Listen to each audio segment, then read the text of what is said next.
ಬನ್ನಿ ಆತ್ಮೀಯ ಸ್ನೇಹಿತರೆ, ವಿಳಂಬವು ಅಪಾಯಕಾರಿ. ಏನಿದು ಟೈಟಲ್ ಅಂತ ಹೇಳಿ ನಾವು ಈ ಅವ್ಯಕ್ತ ಮುರಳಿಯನ್ನ ಅಭ್ಯಾಸ ಮಾಡೋಣ. ಎಲ್ಲರೂ ತಮ್ಮ ಪ್ರಕಾಶ ಮತ್ತು ಶಕ್ತಿಯನ್ನು ನೋಡಿ ಗುರುತಿಸುವಿರಾ?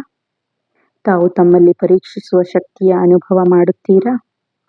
ತಮ್ಮನ್ನು ಇಲ್ಲಿಯವರೆಗೆ ಪುರುಷಾರ್ಥಿ ಮೂರ್ತಿ ಎಂದು ತಿಳಿಯುತ್ತೀರೋ?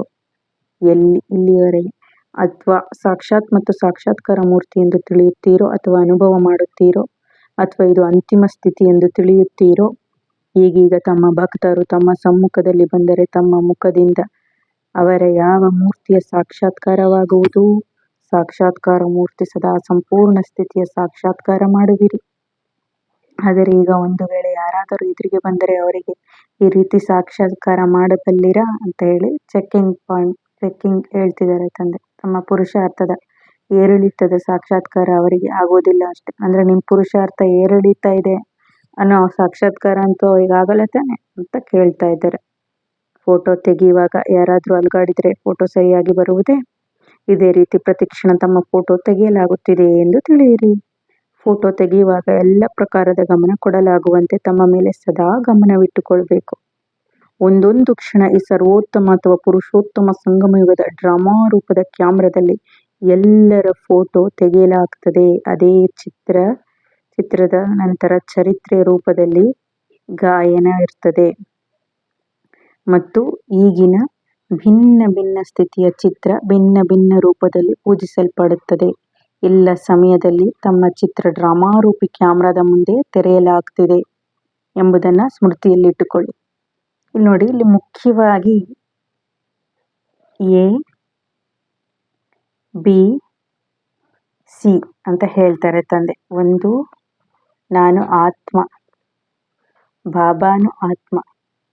ಆಮೇಲೆ ಈ ಕ್ಯಾಮ್ರಾ, ಇದು ಎ ಬಿ ಸಿ, ಆತ್ಮ, ಬಾಬಾ, ಕ್ಯಾಮ್ರಾ. ಈ ಮೂರು ನೆನ್ಪಿಟ್ಕೊಳ್ಳಿ ಸದಾ. ನಾನು ಆತ್ಮ, ನನ್ನ ತಂದೆ ಪರಮಾತ್ಮ, ಅವರು ಕೂಡ ಬಿಂದು ರೂಪ, ನಾನು ಕೂಡ ಆತ್ಮ, ನನ್ನ ತಂದೆನೂ ಆತ್ಮ, ಬಿಂದು ರೂಪ ಸ್ಥಿತಿ ಜ್ಯೋತಿರ್ಬಿಂದು.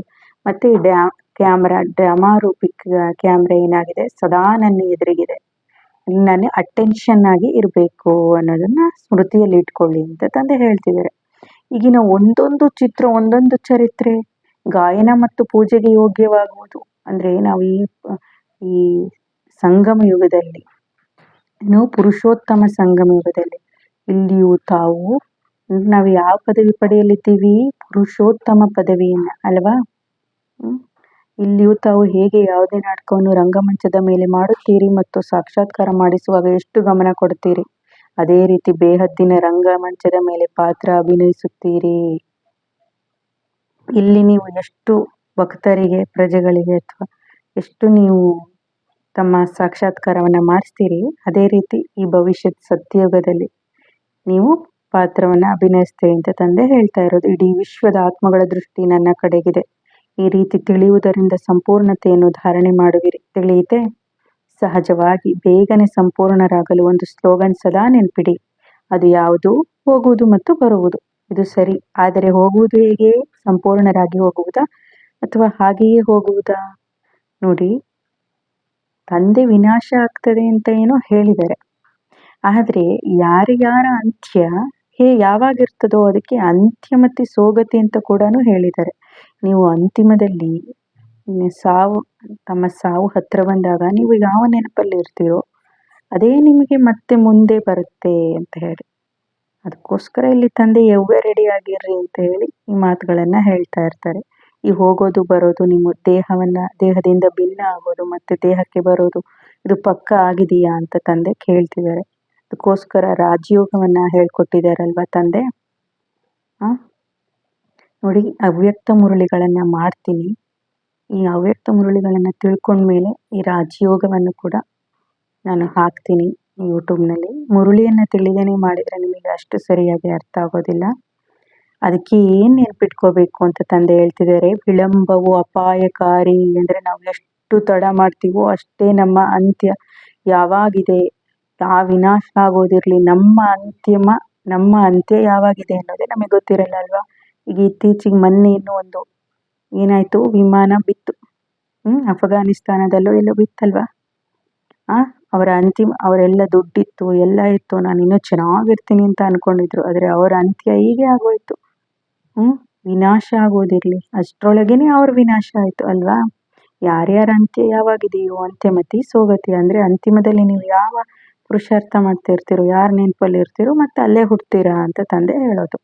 ಯಾವುದೇ ಮಾತಲ್ಲಿ ವಿಳಂಬ ಮಾಡಿದರೆ ಅದಕ್ಕೋಸ್ಕರ ವಿಳಂಬ ಮಾಡಬಾರ್ದು, you're ರೆಡಿ ಆಗಿರಿ ಅಂತ ತಂದೆ ಹೇಳೋದು. ರಾಜ್ಯ ಭಾಗ್ಯದ ವಿಳಂಬ ಮಾಡಿದರೆ ರಾಜ್ಯ ಭಾಗ್ಯದ ಅಧಿಕಾರದಲ್ಲಿ ಅಷ್ಟೇ ತಡ ಆಗುವುದು. ಆದ್ದರಿಂದ ವರ್ತಮಾನ ಸಮಯಕ್ಕನುಸಾರ ಒಂದು ಕ್ಷಣದ ವಿಳಂಬವನ್ನು ಸಹ ಮಾಡಬಾರದು ಎಂಬುದನ್ನು ಸದಾ ನೆನಪಿಡಿ. ಇತ್ತೀಚೆಗೆ ಸಂಪೂರ್ಣ ಅಂದರೆ ಕಂಪ್ಲೀಟ್ ಕರ್ಮಾತೀತರಾಗಲು ಪುರುಷಾರ್ಥ ಮಾಡುತ್ತಾ ಮುಖ್ಯ ಒಂದು ದೂರು ಅಂದ್ರೇನು, ಕಂಪ್ಲೇಂಟ್ ಕಾಲಕ್ಕೆ ಎಲ್ಲರದು ಬರ್ತದೆ. ಸಂಪೂರ್ಣರಾಗಲು ಬಯಸುತ್ತಾರೆ, ಆದರೆ ಅದು ಆಗಲು ಕೊಡುವುದಿಲ್ಲ. ಅದಾವ 3 ವ್ಯರ್ಥ ಸಂಕಲ್ಪಗಳು ನೋಡಿ, ವೇಸ್ಟ್ ಅಫರ್ಮೇಷನ್ಸ್. ಅದ್ಯಾವುದು 3 ವ್ಯರ್ಥ ಸಂಕಲ್ಪಗಳು? ಸಂಪೂರ್ಣರಾಗಲು ವ್ಯರ್ಥ ಸಂಕಲ್ಪಗಳ ಬಿರುಗಾಳಿ ವಿಘ್ನ ಹಾಕುತ್ತದೆ. ಇದು ಬಹುಸಂಖ್ಯಾತರ ದೂರಾಗಿದೆ. ಈಗ ಇದನ್ನು ಅಳಿಸಲು ಇಂದು ಯುಕ್ತಿ ಹೇಳುತ್ತೇವೆ. ಮನಸ್ಸಿನ ವ್ಯರ್ಥ ಸಂಕಲ್ಪಗಳ ದೂರು ಹೇಗೆ ಪೂರ್ಣವಾಗುವುದು? ನೆನಪಿನ ಯಾತ್ರೆ ಅಂತೂ ಮುಖ್ಯ ಮಾತಾಗಿದೆ. ಅಂದರೆ ತಂದೆಯನ್ನು ನೆನಪು ಮಾಡ್ತಾನೆ ಇರಬೇಕು ಅನ್ನೋದಂತೂ ಮುಖ್ಯ ಮಾತದು.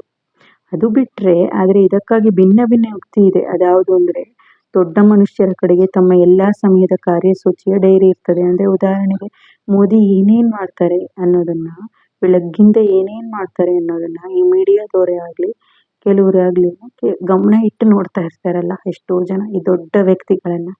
ಅವ್ರು ಏನೇನು ಮಾಡ್ತಾರೆ ಯಾವ ಟೈಮಿಗೆ ಅಂತೇಳಿ. ಅದೇ ರೀತಿ ಅದ್ರಕ್ಕಿಂತನೂ ಹೆಚ್ಚಿನವರು ನಾವು ದೇವಿ ದೇವತೆಗಳು. ನಮ್ಮ ಕಡೆನೂ ಕೂಡ ಗಮನ ಇರ್ತದೆ, ದೊಡ್ಡ ಮನುಷ್ಯರ ಕಡೆಗೆ ಗಮನ ಇರ್ತದೆ, ಕಾರ್ಯಸೂಚಿಯ ಡೈರಿ ಕೂಡ ಇರ್ತದೆ, ಅವರ 1 ಗಂಟೆ ನಿಗದಿಯಾಗಿರ್ತದೆ. ಅದೇ ರೀತಿ ತಾವು ಸಹ ದೊಡ್ಡ ಮನುಷ್ಯರಲ್ವೇ? ಹಾಗಾದರೆ ದಿನವೂ ಅಮೃತ ವೇಳೆ ಇಡೀ ದಿನದ ತಮ್ಮ ನಿಗದಿತ ಕಾರ್ಯದ ಡೈರಿ ಮಾಡಿರಿ. ತಮ್ಮ ಮನಸ್ಸನ್ನು ಎಲ್ಲ ಸಮಯದಲ್ಲಿ ನಿಗದಿತ ಕಾರ್ಯದಲ್ಲಿ ವ್ಯಸ್ತವಾಗಿಟ್ಟರೆ ಮಧ್ಯದಲ್ಲಿ ವ್ಯರ್ಥ ಸಂಕಲ್ಪ ಸಮಯವನ್ನು ತೆಗೆದುಕೊಳ್ಳುವುದಿಲ್ಲ. ನಿಗದಿಗೊಳಿಸದೆ ಖಾಲಿಯಾಗಿರುವ ಕಾರಣ ವ್ಯರ್ಥ ಸಂಕಲ್ಪ ಸಮಯವನ್ನು ತೆಗೆದುಕೊಳ್ಳುತ್ತವೆ. ಹಾಗಾದರೆ ಸಮಯದ ಬುಕ್ಕಿಂಗ್ ಮಾಡುವ ವಿಧಿಯನ್ನು ಕಲಿಯಿರಿ. ಇಂದು ಇಡೀ ದಿನದಲ್ಲಿ ಏನೇನು ಮಾಡಬೇಕು ಎಂಬ ತಮ್ಮ ಕಾರ್ಯದ ಸೂಚಿಯನ್ನು ತಾವೇ ಮಾಡಿ. ಆಗ ಸಮಯ ಸಫಲವಾಗುವುದು. ಯಾವುದರಲ್ಲಿ ಮನಸ್ಸನ್ನು ನಿಗದಿಗೊಳಿಸಬೇಕು ಎಂಬುದಕ್ಕೆ 4 ಮಾತುಗಳನ್ನು ಹೇಳಲಾಗಿದೆ. ಮಿಲನ, ವರ್ಣನೆ, ಮಗ್ನ, ಲಗನ್. ಲಗನ್ ಅಂದರೆ ಇಲ್ಲಿ ನೆನಪು ಅಂತಲೂ ಹೇಳ್ಬೋದು. ನೆನಪಿನ ಪೂರ್ಣ ಮಗ್ನರಾಗುವುದಕ್ಕೂ ಬಹಳ ಸಮಯ ಹೋಗ್ತದೆ. ಆದ್ದರಿಂದ ಮಗ್ನ ಅವಸ್ಥೆಯಲ್ಲಿ ಕಡಿಮೆ ಇರ್ತೀರಿ.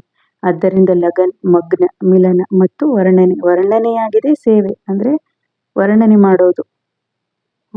ಸೇವೆ ಯಾವ್ಯಾವ ರೀತಿ ನಾವು ಸೇವೆ ಮಾಡ್ತೀವಿ, ವರ್ಣನೆ ಮಾಡೋದು ಕೂಡ ಒಂದು ಸೇವೆ. ಆಮೇಲೆ ಮಿಲನವಾಗಿದೆ ಆತ್ಮಿಕ ಅಂದರೆ ಪರಮಾತ್ಮ ತಂದೆಯನ್ನ ಈ ಅಮೃತ ವೇಳೆ ನಾವು ಮಿಲನ ಮಾಡ್ತೀವಿ. ಅವಾಗ ನಾವು ಆತ್ಮಿಕ ಸಂಭಾಷಣೆಯನ್ನು ಮಾಡ್ತೀವಿ ತಂದೆ ಜೊತೆ. ನಮ್ಮ ಮನಸ್ಸಿನ ಎಲ್ಲ ಭಾವನೆಗಳನ್ನು ತಂದೆ ಹತ್ರ ಹಂಚ್ಕೋತೀವಿ ಅಲ್ವಾ. ಹಾಗೆ ಬಾಪ್ದಾದರ ಜೊತೆ ಮಿಲನ ಮಾಡ್ತೀರಲ್ವೇ. ಹಾಗಾದರೆ ಈ 4 ಮಾತುಗಳಲ್ಲಿ ತಮ್ಮ ಸಮಯವನ್ನು ನಿಗದಿ ಮಾಡಿ.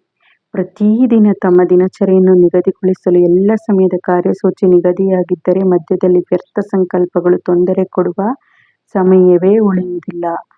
ಅಂದರೆ ಈ ಟ್ರಾಫಿಕ್, ವ್ಯರ್ಥ ಸಂಕಲ್ಪಗಳು ಅಂದ್ರೇನೆ ಈ ಟ್ರಾಫಿಕ್ ಇದು. ಅದನ್ನು ನಾವು ಕಂಟ್ರೋಲ್ ಮಾಡ್ಕೋಬೇಕು. ಅದಕ್ಕೆ ಈ ಟ್ರಾಫಿಕ್ ಕಂಟ್ರೋಲ್ ಅಂತ ಕೂಡ ಹೇಳ್ತೀವಿ. ಹಾಗೆ ನಾವು ಕೆಲಸವನ್ನು ಸರಿಯಾಗಿ ನಿಗದಿ ಮಾಡ್ಕೊಂಡ್ವಿ ಅಂದರೆ ನಾವು ವ್ಯರ್ಥ ಸಂಕಲ್ಪಗಳನ್ನು ಹತ್ರ ಕೂಡ ಬಿಟ್ಕೊಳ್ಳೋದಿಲ್ಲ. ದೊಡ್ಡ ಮನುಷ್ಯರು ವ್ಯಸ್ತರಾಗಿರುವ ಕಾರಣ ವ್ಯರ್ಥ ಮಾತುಗಳ ಕಡೆಗೆ ಗಮನ ಮತ್ತು ಸಮಯ ಕೊಡೋದಿಲ್ಲ. ಅಂದರೆ ಸದಾ ಬ್ಯುಸಿಯಾಗಿರ್ತಾರಲ್ವ ಅವರು.